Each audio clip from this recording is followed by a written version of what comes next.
Dhaka premier লিগের খবর জানাতে এই মুহূর্তে বিকেএসপিতে আছেন রিপোর্টার সাব্বির মিথুন। সরাসরি চলে যাচ্ছি তার কাছে।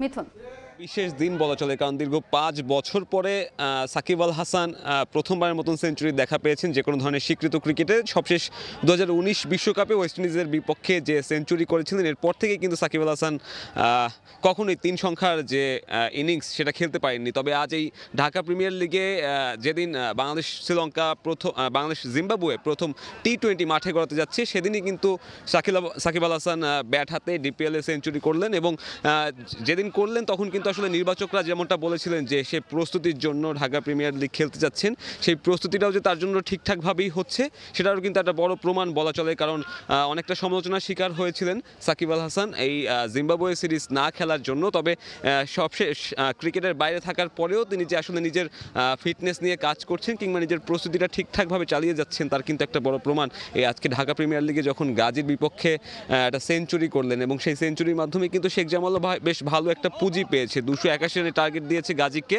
এবং যেখানে শেখ জামালের অন্যান্য ব্যাটাররা সেরকমভাবে নিজেদেরকে তুলে ধরতে পারেননি, তার বিপরীতে স্রোতের একেবারে বিপরীতে গিয়ে সাকিব আল হাসান দলের হয়ে এরকম একটা 107 রানের মূল্যবান ইনিংস খেলেছেন। এবং আমি যদি বলি যে ঢাকা প্রিমিয়ার লিগ লিস্ট এ ক্রিকেটের স্বীকৃতি পাওয়ার পরে কিন্তু এটা প্রথম সাকিব আল হাসানের সেঞ্চুরি। এবং ডোমেস্টিকেও বলা চলে যে সাকিব আল হাসানের ব্যাটিং পারফরমেন্স এরকমটা আসলে সাম্প্রতিক সময় দেখা যায়নি। যদিও বা 2013 সালে স্বীকৃতি পাওয়ার আগ থেকেই 2006 থেকে এই ঢাকা প্রিমিয়ার লিগ ক্রিকেটে নিয়মিত অংশগ্রহণ করছেন সাকিব আল হাসান। এরপরে জাতীয় দলের ব্যস্ততার কারণে সবসময় খুব একটা খেলতে না পারলেও যখন এবারে ঢাকা প্রিমিয়ার লিগে তিনি শেখ জামালের হয়ে মোটামুটি ভালোই ম্যাচ খেলছেন, তখন কিন্তু তার ব্যাটিং পারফরমেন্সটা আবারও নজর কেড়েছে সবার। এবং এই মুহূর্তে প্রথম ইনিংসের যে বিরতি রয়েছে সেই বিরতিতে শেখ জামাল ওয়ার্ম আপ সেরে নিচ্ছে এবং সাকিব এই মুহূর্তে ড্রেসিং রুমে রয়েছেন। কিছুক্ষণ পরেই দ্বিতীয় ইনিংসে শেখ জামাল বোলিংয়ে নামবে, তখন হয়তো সাকিব আল হাসানকে আবারও দেখা যেতে পারে। যদিও বা সাম্প্রতিক সময় দেখা যাচ্ছে সাকিব আল হাসানকে পাওয়ার প্লের মধ্যেই আসলে নতুন বল হাতে তুলে দেওয়া হচ্ছে। শেখ জামালের হয়ে আজকেও সেই কাজটা সে করতে পারেন, কারণ স্কোরবোর্ডে আসলে খুব ভালো একটা সংগ্রহ নেই। বিকেএসপিতে আরও একটি ম্যাচ এই মুহূর্তে চলছে ঢাকা প্রিমিয়ার লিগের।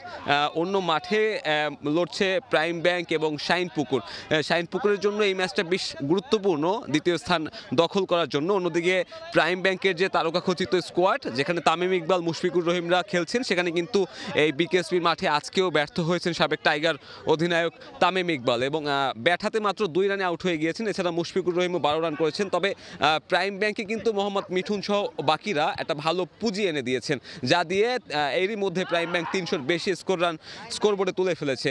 আমার কাছে বিকেএসপি থেকে ঢাকা প্রিমিয়ার লিগ নিয়ে এখন পর্যন্ত এই ছিল সবশেষ। বিকেএসপি থেকে ঢাকা প্রিমিয়ার লিগের খবর জানাচ্ছিলেন আমাদের সহকর্মী সাব্বির মিথুন।